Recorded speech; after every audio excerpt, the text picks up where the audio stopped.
Now I'm going to show you a video that talks about the activation energy. Most of the chemical reactions that occur in your cells do not occur spontaneously. Instead, cells rely on proteins called enzymes to kickstart chemical reactions and speed them up, enabling cells to get the most out of the energy sources available to them. In fact, if it weren't for enzymes, chemical reactions would proceed too slowly to support life. This graph illustrates how enzymes speed up chemical reactions. Remember that in a chemical reaction, the reactants interact to form a product. The chemical reactants for this example are shown on the left, and the products on the right. The wall that separates them represents the activation energy. You can think of this wall as an energy speed bump. The larger the bump, the slower the reaction. The yellow speed bump represents a chemical reaction without an enzyme, and the orange speed bump represents the same reaction with an enzyme. As you can see, the orange speed bump is a lot lower. This is because the enzyme acts to physically bring the reactants together. By doing so, it increases the efficiency of the reaction and lowers the amount of energy needed for the reaction to occur. Since less energy is required, the reaction occurs at a faster rate. Notice that the enzyme does not influence the energy level of the reactants or the products, but only the amount of energy that is required during the process of the chemical reaction. Without the use of enzymes, many of our body's processes, such as digestion and the processing of nerve impulses, would simply occur too slowly. The addition of enzymes, however, speeds up these chemical reactions, making life as we know it possible. Now that you watched that video, I'm going to just talk a little bit more about that. And in your textbook, they show you these reactants, these chemical reactions that are A and B and C and D, and the products will be A and C. So there was a breaking of the A and B chemical bond, and you form a new bond between A and C and D you break it and you form this B and D chemical bond. And here they show you this diagram. Here in this axis you have free energy, and here you have the progress of the reaction. And in this graphic, I just want to show you a few things. Here you have your reactants and your normal chemical bonds. Then you need to add energy. And this energy will be called the activation energy. That is the initial energy needed to start a chemical reaction. And this will create a transition state where the chemical bonds will be unstable and they will break and form new chemical bonds. So I told you about the activation energy, then I told you that they go to a transition state, that they are allowed to break and form new bonds, and as a result now you have new bonds between A and C and B and D. And as you can see here, the delta G is negative, so this reaction will be spontaneous. Well, this one will require that you invest energy. Now let's see what happens when you have an enzyme. In this slide, I want to show you how enzymes lower the activation energy. And to do that, I'm going to show you again this graph that has the free energy here in this axis and the progress of the reaction in this axis. And here you have two lines. One that is the reaction with an enzyme, and here in black you have the reaction without the enzyme. So as you can see here, the activation energy is much smaller than without the enzyme. However, the delta G is similar in both. So what is happening here is that the enzymes allow to catalyze the reaction by lowering the activation energy, and what they are doing is, without changing the delta G, what they are doing is making those reactions more likely to happen. So let's recap the three things that I told you in this slide.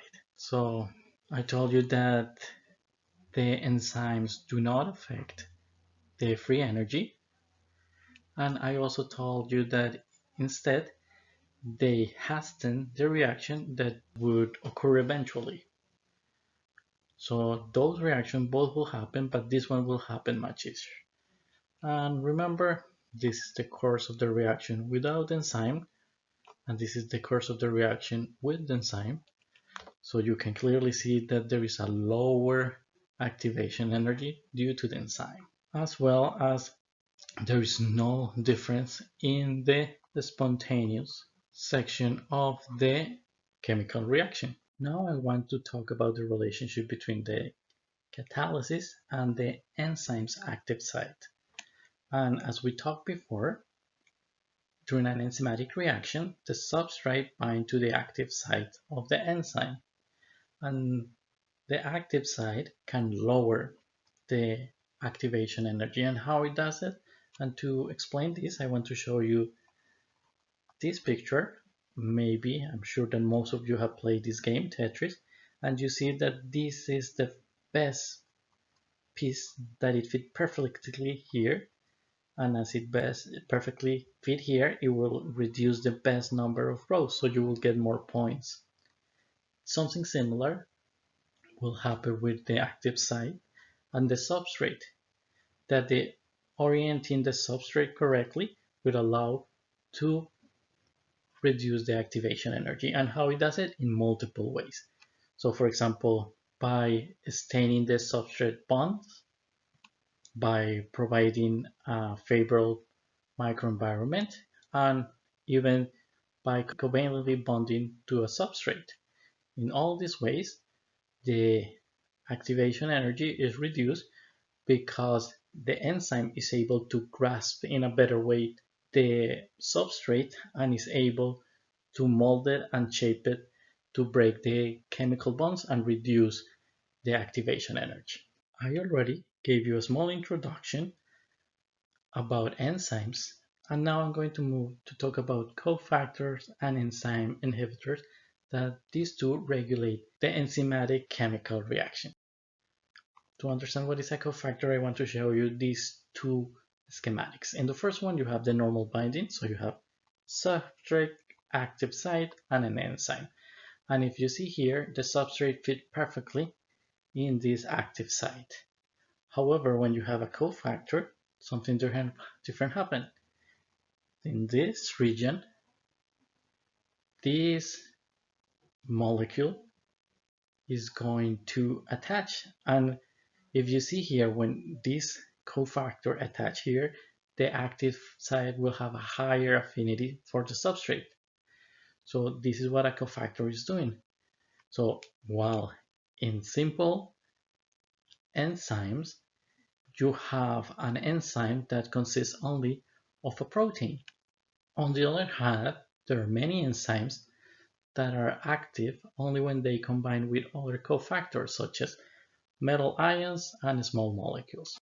Now we're going to talk about cofactors in more detail, and this structure, these molecules, are generally non-protein helpers of the enzymes.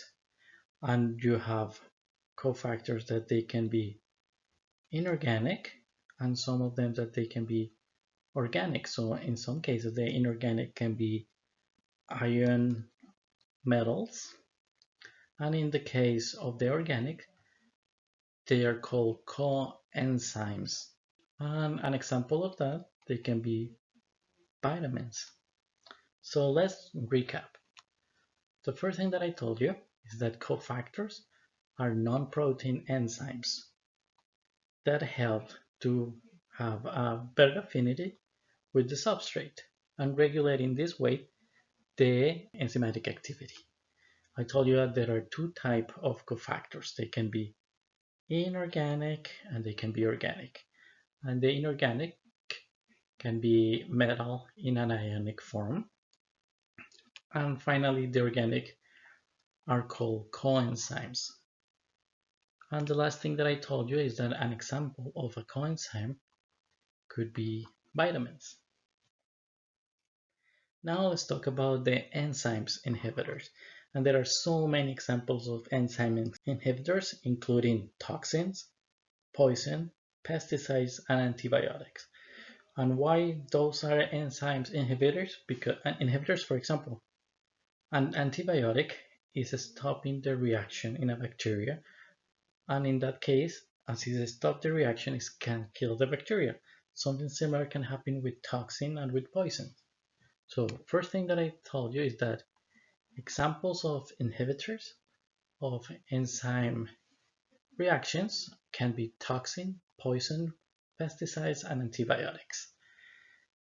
Now I want to show you there are two types of inhibitors. One that are called the non-competitive, and the other one that I want to talk is the competitor inhibitors. And in this slide, I'm going to talk about the last ones. I'm going to talk about the competitor inhibitors. And I want that you see it here.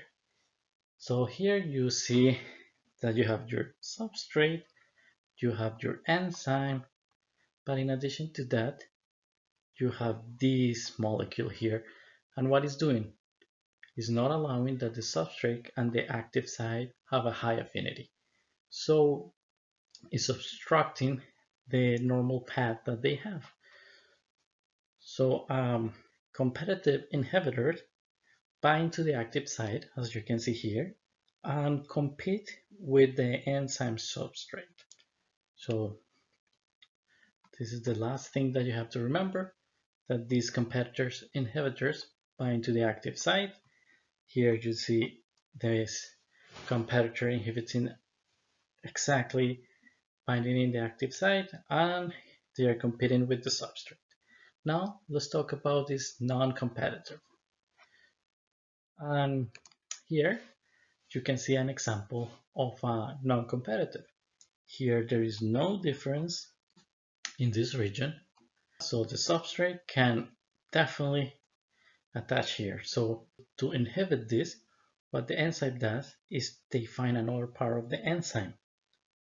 And in this section of the enzyme, if they attach in that section of the enzyme, for example here, you can change the affinity of the enzyme by modifying the shape of the active site. So for example, if I turn the active site into, I don't know, something like this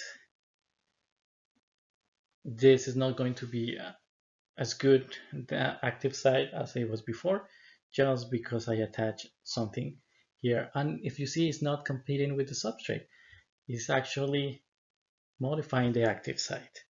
So here is the example that I gave you, and here you can see that this active site is less effective than the previous one. So to summarize, here I told you that non-competitors inhibitors bind to another part of the enzyme here and cause a change in the shape and making the active site less effective. So here you see the change in shape.